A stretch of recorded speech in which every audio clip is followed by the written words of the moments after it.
Olá pessoal, e aí como é que vocês estão? Tudo bem? Aqui é o professor Bruno Oliveira com o nosso Direito Civil em Questões. Hoje nós vamos falar sobre interpretação do negócio jurídico. E eu trouxe um artigo muito importante do Código Civil que vai nos ajudar a observar a interpretar como o negócio jurídico deve ser visto, ou melhor dizendo, como o negócio jurídico deve ser interpretado. Então eu trouxe aqui para nós um artigo, que é o artigo 113 do Código Civil. E o artigo 113, ele trata sobre a interpretação dos negócios jurídicos, dizendo assim: os negócios jurídicos devem ser interpretados conforme a boa-fé e os usos do lugar de sua celebração. Interessante isso daqui, deixa eu voltar aqui com vocês, porque é o seguinte, quando a gente fala de boa-fé, nós temos que nos referir ao comportamento das partes envolvidas nesse negócio. Então, que tipo de comportamento que é esse? É um comportamento honesto? É um comportamento legal? Né?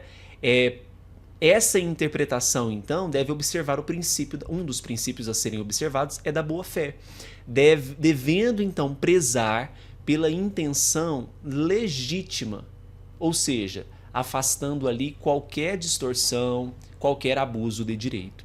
Além disso, um outro princípio é o uso do lugar de sua celebração. Né? Quando a gente fala isso, essa interpretação ela leva em conta os costumes, práticas locais, para entender o significado de alguns termos que são empregados naquele negócio. E isso possibilita, isso ajuda a contextualizar o que foi pactuado, tá? Considerando várias particularidades, inclusive particularidades regionais.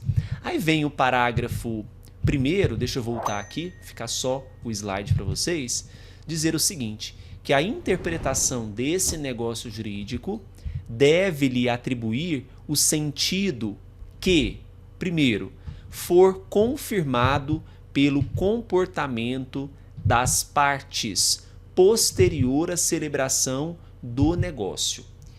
E a interpretação desse inciso vai ser importante para a gente resolver a questão posterior, porque quando eu falo, né, a interpretação deve atribuir o sentido que for confirmado pelo comportamento das partes posterior à celebração, isso significa que eu preciso observar como que as partes agiram após acordado, após o negócio. O que isso pode incluir?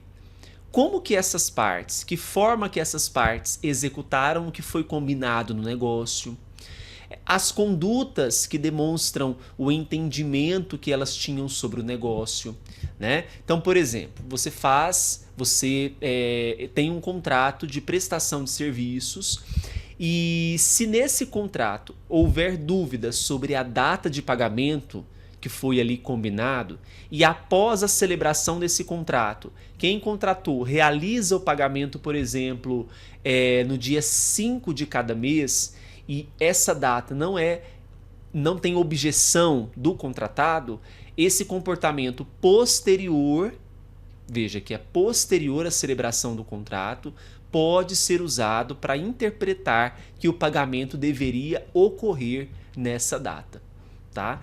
Então, importante esse inciso primeiro, tá? Para o nosso estudo aqui, para a questão que virá a seguinte. Aí, segundo, corresponder aos usos, costumes e práticas do mercado relativas ao tipo de negócio, deve atribuir o sentido que corresponder à boa-fé, já expliquei para vocês. Importante o inciso quarto, cai bastante também. For mais benéfico à parte que não redigiu o dispositivo, se for identificável. Ou seja, a interpretação do negócio jurídico vai primar por aquele que não foi responsável por confeccionar o contrato, por exemplo, né? Beneficia aquele que não foi o responsável por redigir o contrato. Claro, se essa pessoa que redigiu for identificável. O que mais? corresponder a qual seria a razoável negociação das partes sobre a questão discutida, inferida das demais disposições do negócio e da racionalidade econômica das partes, consideradas as informações disponíveis no momento de sua celebração. Veja como a banca FGV cobrou esse assunto neste ano de 2024. Os negócios jurídicos devem ser interpretados conforme a boa-fé e os usos do lugar da sua celebração. De acordo com o Código Civil, a interpretação do negócio jurídico deve-lhe atribuir, entre outros, o sentido que a. For confirmado pelo comportamento das partes posterior à celebração do negócio? Sim, acabamos de ver isso, né?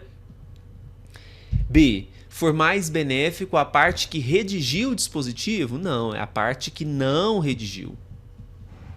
Letra C. Corresponder a menor onerosidade, independentemente dos costumes e práticas do mercado. Lembra, eu tenho que observar os costumes e práticas para a interpretação do local em que foi celebrado, né? Então, falsa a letra C.